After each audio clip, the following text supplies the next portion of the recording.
It was just a regular Tuesday morning. I went outside, coffee in hand, expecting the usual junk mail, but instead I found an official-looking letter from my HOA.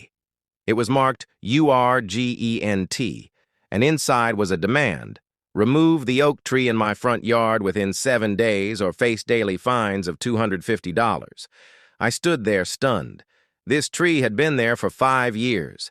It wasn't blocking anything, it wasn't damaging anything. But according to them, it didn't match the neighborhood aesthetic. No explanation, no warning, just a threat. That's when I realized this wasn't about rules. It was about control. What they didn't know? I was ready for a fight. The next day, I heard a knock, no, more like pounding, at the door. Standing there was the HOA president herself, a woman my neighbors lovingly referred to as Karen. She immediately started yelling about non-compliance, landscaping violations, and how she had the authority to enforce changes. She pointed at my tree like it was a threat to national security. I calmly asked if we could discuss it reasonably. Her response? "You don't talk, you obey." That was her idea of leadership. She even warned me that if I didn't comply, enforcement officers would be sent. Enforcement officers from an HOA? At that point, I knew something shady was going on. So I decided to document everything, every word, every visit. And that decision, it changed everything. 2 days later, I came home to a slip taped to my door. It looked like a citation, but something about it was off.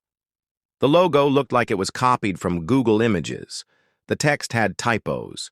It said I was in violation of Neighborhood Tree Ordinance 74B, which, by the way, doesn't exist, and it threatened escalated response by private authority. What does that even mean? No phone number, no legal reference, just a signature. Karen. I posted it on a local Facebook group, and within minutes the comments flooded in. I wasn't the only one. Others had received fake notices too, all for bizarre things: mailbox color, flower choices, driveway cracks. This wasn't rule enforcement, it was harassment. That's when I decided I was done being quiet. Saturday morning, I hear my dog barking like crazy.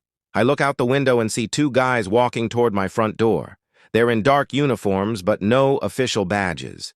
One had a patch that literally just said Neighborhood Response Unit. Clipboards in hand, radios on their shoulders. It all looked like a bad movie.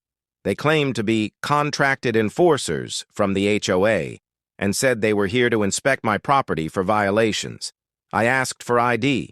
They showed me business cards with no last names. That's when I started recording. I told them they were trespassing. One of them actually said, "The HOA owns this land." I couldn't help but laugh. My property? Fully deeded to me. These guys had no idea what they were getting into. But I did. And then it got worse. One of the guys actually told me, "If you don't comply, we can detain you." I raised an eyebrow. Detain me? Under what law? The HOA is not a police department. He pulled out what looked like dollar store handcuffs and said he was authorized to perform a citizen's arrest. That's when I knew these guys were either scamming or seriously misled. I asked again, "Who hired them?" They said, "Karen did." Of course. I asked them to leave my property. They refused. That's when I made a call, not to 911, but to someone else. My cousin Michael was visiting that weekend. What the enforcers didn't know, he works for the FBI. He calmly stepped out of the house, badge in hand, and said, "You two have about 5 seconds to explain what you're doing here." The look on their faces, priceless. One dropped his clipboard. The other tried to mumble something about contractual authority. Michael asked, "Do you understand impersonating an officer is a federal crime?" They froze. He called the local police. Within 10 minutes, a squad car pulled up. Turns out they were just 2 guys Karen hired off Craigslist. No licenses, no training, just black shirts and clipboards. And now, they were in serious trouble. The officers who arrived were polite, but serious. They took statements, reviewed my footage, and then cuffed the two fake enforcers right in front of my driveway. Neighbors started gathering, phones out, some even clapping.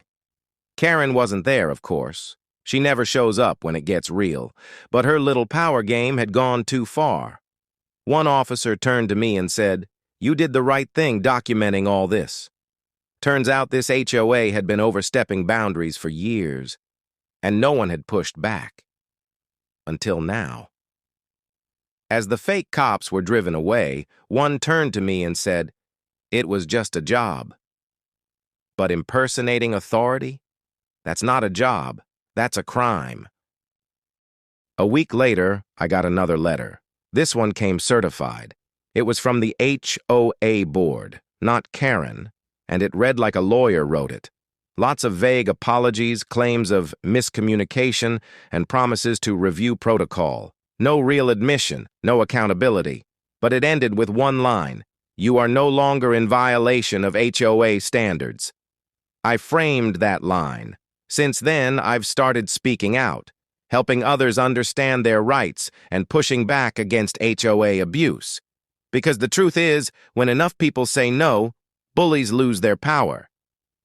Have you ever been harassed by your HOA? Share your story below and don't forget to like, comment, and subscribe for more HOA drama and justice.